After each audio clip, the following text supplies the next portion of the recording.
Mi nombre es Alejandro Díaz, soy de El Salvador. Llegué a España en mayo del 2015 y estoy pidiendo protección internacional. Doncs jo em dic Sergio Barba.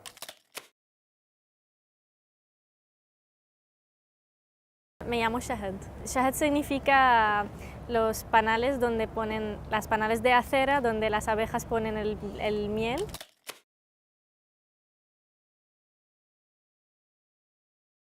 Em dic Saoka Kingolo. Saoka vol dir, en resumit, vol dir creuar, atravessar.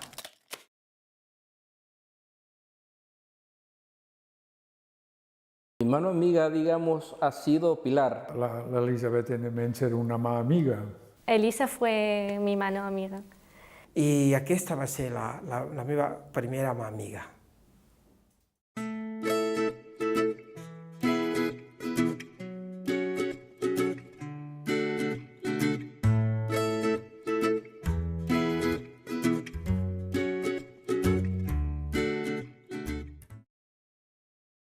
La situación en El Salvador es un problema muy grande en el cual, digamos, las pandillas tienen controlado todo el país, hay tanta corrupción en el gobierno, son utilizadas, digamos, por los narcotraficantes, incluso por los mismos políticos para obtener votos. Y ahora, digamos, cada pandilla, digamos que tenemos dos más grandes, incluso son las más peligrosas. Tenemos una que es la más peligrosa del mundo, que se llama la Mara MS, Mara Salvatrucha, Mara Salvadoreña. La forma como asesinan, ¿por qué te asesinan? Porque a ti te pueden matar por $1. Te pueden matar por tu celular, por tu cartera, porque eso no la quisiste dar, o porque no pagaste la renta. O sea, la renta es algo que se paga para vivir. En El Salvador tienes que pagar para vivir.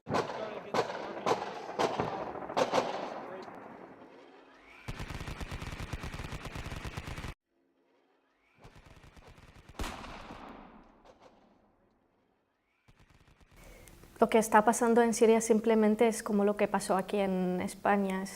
Teníamos una dictadura, la gente salió por las calles para pedir la democracia y la libertad de esta dictadura, para tener también elecciones, para vivir en democracia como todo el mundo, y la respuesta del régimen del gobierno en aquel momento fue muy agresiva y empezaron a matar a la gente.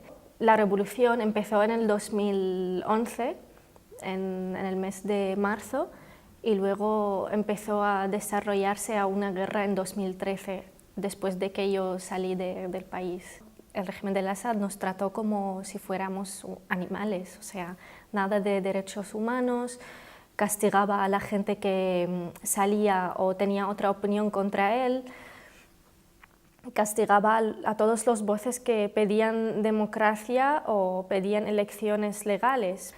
Desde pequeña mis padres nos enseñaban una frase que era: las paredes tenían orejas.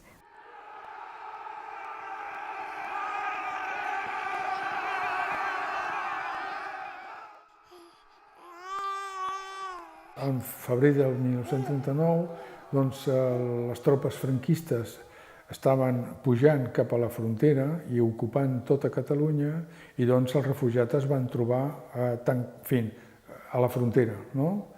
I amuntegats sota allà, perquè eren com més o menys 500.000 persones. I quan se va obrir a les dones, als nens, a les persones grans i als ferits. Que hi havia moltes dones que venien pels camins de la retirada i que van parir pels camins, i moltes van morir, i els homes no passaven. I els homes van començar a passar a partir del 5 de febrer. Se'ls hi treien les armes i se'ls enviaven directament al camp. Vet aquí com va passar els primers temps, no? I al principi als camps no hi havia res, sinó filferrades i sorra, i res més.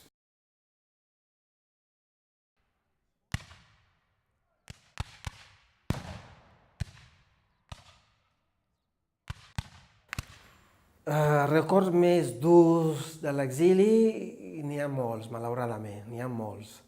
perquè el primer viatge des de la frontera del Congo amb Angola fins a la capital d'Angola, jo no recomano a ningú fer aquest pas. Era just l'època de la guerra d'Angola i les atrocitats que vaig veure en viu no recomano a ningú. Era molt, però molt dur, molt dur.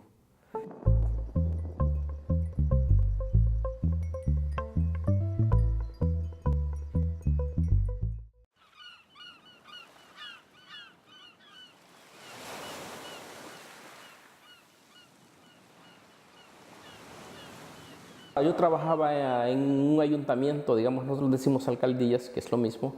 Era el tesorero municipal, anduve en política. Llegó un momento que le dije a un compañero acerca de mi orientación sexual y como eso de nosotros es un pecado, o sea, desde ese momento yo comencé a tener, digamos, represalias, comencé a perder apoyos, perdí el apoyo del partido, perdí el apoyo del alcalde que era mi compañero, digamos que incluso yo le hacía la campaña a él. Allá las personas LGTB no existen, o sea, no tienen ningún derecho, se les mira mal. Entonces comenzaron a quererme sacar de una forma, sacarme de otra, o sea, me hicieron de todo.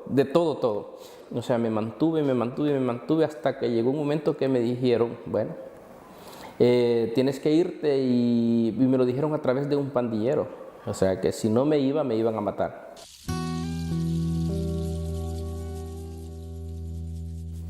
Llegamos a Barcelona en 2013, que tengo un tío que vive aquí hace mucho tiempo, nos dijo, venís un poco de vacaciones aquí a Barcelona para ver qué pasará, porque el ataque químico que pasó en Damasco teníamos miedo que pase en todas las ciudades. Y lo que teníamos pensado es salir de vacaciones de no sé cuántos meses, porque teníamos el verano largo, para ver qué pasará en mi barrio y para ver también qué pasará con los ataques químicos que hicieron en Damasco y luego volver.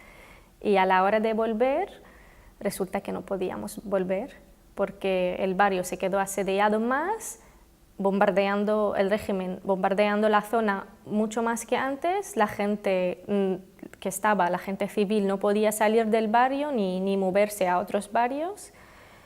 Y fue un poco imposible volver a aquel momento. Nos tramitaron el asilo. Después de un año casi de esperar, obtenemos la carnet de residencia aquí de 5 años de protección subsidiaria. Es un giro de 180 grados aquí en el exilio, porque tuve que adaptarme en otra sociedad, tuve que empezar desde cero estudiando, aprender otro idioma, integrarme en la sociedad también. Esto fue muy difícil y hasta ahora a veces encuentro dificultades por esto. Doncs jo quan vaig arribar fugint de raons econòmiques però també polítiques, vaig arribar aquí i vaig decidir demanar l'asil polític i refugi. El moment que més por vaig tenir és quan, d'una manera totalment inesperada, quan enmig d'Europa em demanen de creuar un riu amb un piraigua. Però això d'agafar un piraigua per creuar un riu amb nit fosca i a més dient-te, compte no facis soroll perquè si la policia ens atrapa estem morts. Ostres. I no, era molt dur, era molt dur. Arribat aquí m'he trobat un mirall. Mira, m'estic descobrint a mi mateix que tinc qualitats queda molt lleig de líder, no, d'algú que pot dinamitzar coses, no? La comunitat i els amics i tal, i són coses que, mira, vaig fer i me'n vaig adonar que tenia un capital que tenia com a pagat al Congo i aquí l'he pogut explotar, sí. Els meus pares eren, doncs, no són d'aquest món, eren republicans espanyols i van venir aquí a França en el febrer de 1939. La meva mare va anar a una ciutat que es diu Bourges i en un castell que estava en ruïnes i els van posar allà. I el meu pare va passar un poc més tard, diguem, amb un grupet de 2 o 3 amics, no sé com s'ho van fer, però van arribar a Lyon, on hi havia uns amics del meu pare, i els van acollir allà. I es va quedar un temps allà fins que els van detenir i els van enviar al camp d'arrelers. I doncs la meva mare, quan va saber que el meu pare havia sortit del camp, doncs va venir a Elna. Em van fabricar i com la maternitat funcionava, doncs va venir normalment i naturalment aquí.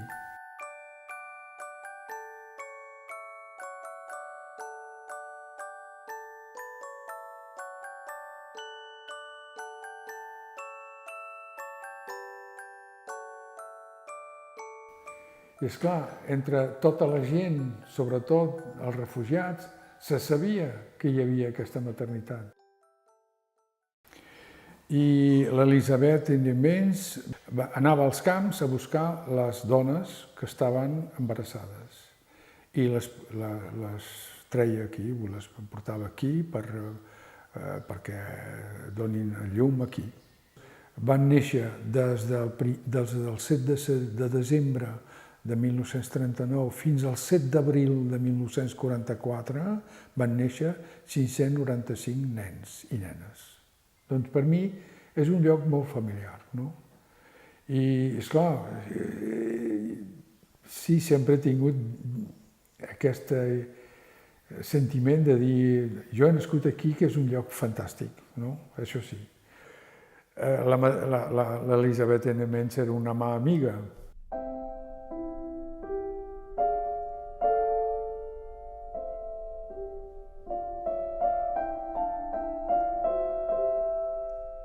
Mi mano amiga, digamos, ha sido Pilar. Pilar es una chica que trabajaba en una asociación que se llama CATI, en la cual, digamos, ella ha hecho tantas cosas por mí y gracias a ella, digamos, entré a trabajar en una empresa de inserción laboral. Elisa fue mi mano amiga. Nos acompañó desde el primer momento que estuvimos casi aquí en Cataluña. La encontramos en una manifestación que era para Siria y era la primera siempre en la manifestación y esto nos llamó la atención muchísimo para ir y hablar con ella. Esperant a la residència més aviat, aquesta secretària, un dia la vaig anar a veure i dic, tinc un problema. Com que tinc una targeta provisional, en principi no puc treballar, però amb això em poden fer una oferta de treball. Jo necessito treballar i tinc una oferta. I necessito una moto per treballar. Ella em va dir, tu, cap problema. Jo t'avanço, et pago la moto i tu, amb el primer sou que guanyis, ja me'l tornaràs. I vols dir? Jo no et demanava tant, no? I aquesta va ser la meva primera amiga. Cristina siempre nos apoyaba en todo lo que podía. Siempre vamos juntas a hacer charlas y a hablar en escuelas o en instituciones o universidades para hablar sobre la verdad y la realidad de lo que está pasando en Siria.